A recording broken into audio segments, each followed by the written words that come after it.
As Hillary Clinton and Donald Trump prepare to face off in the first presidential debates, the race for the White House is actually in a dead heat. A new Washington Post ABC News poll shows in a two-way matchup, both presidential candidates are deadlocked, 46% support among registered voters. So with both candidates tied in the polls, just how much is riding on these debates? Susan Page joins me now.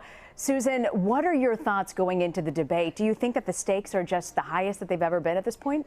You know, it's hard to imagine another debate that had stakes quite as high as this one because this race is suddenly so close. A margin of error race, both nationally and in some key states, including in your new CBS Battleground State poll of Colorado. Hillary Clinton up just one in that swing state. So, yes, I think this debate looms as a critical moment, not the last moment. There'll be two more presidential debates, another vice presidential debate, as you well know, but clearly a very important moment in this campaign.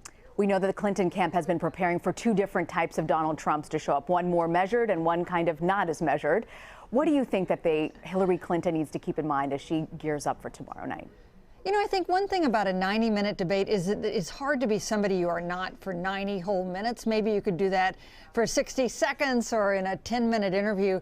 So I think there are some key qualities about both of these candidates that are likely to come through for viewers in this 90-minute debate, even if they strategize and even if they have some prepared one-liners or some strategies. One of the great things about having these debates and having them for an extended period of time is that there's a lot of time to explore different issues, and there's a lot of time to get a sense of who they really are.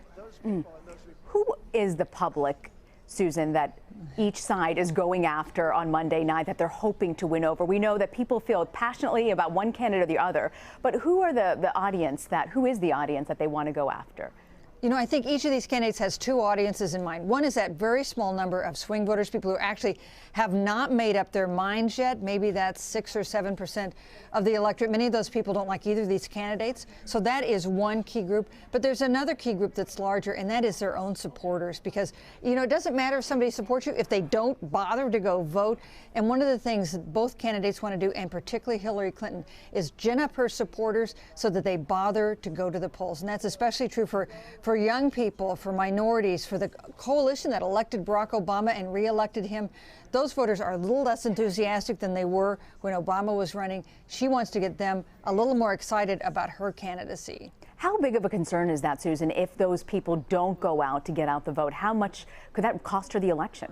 Oh, yeah, absolutely. If your voters don't show up, it doesn't matter that they supported you. But I was talking the other day to Donna Brazile, the Democratic interim chairman, and she said that she was not as concerned as some Democrats are about this. She said if you throw a party, the Republicans will show up at 6 p.m. and the Democrats will start coming in about 10 p.m. She says they're just a group of people that get excited a little later. And she said that's what she expects to happen this time.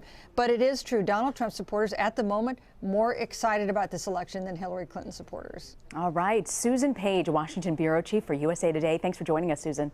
Hey, thank you.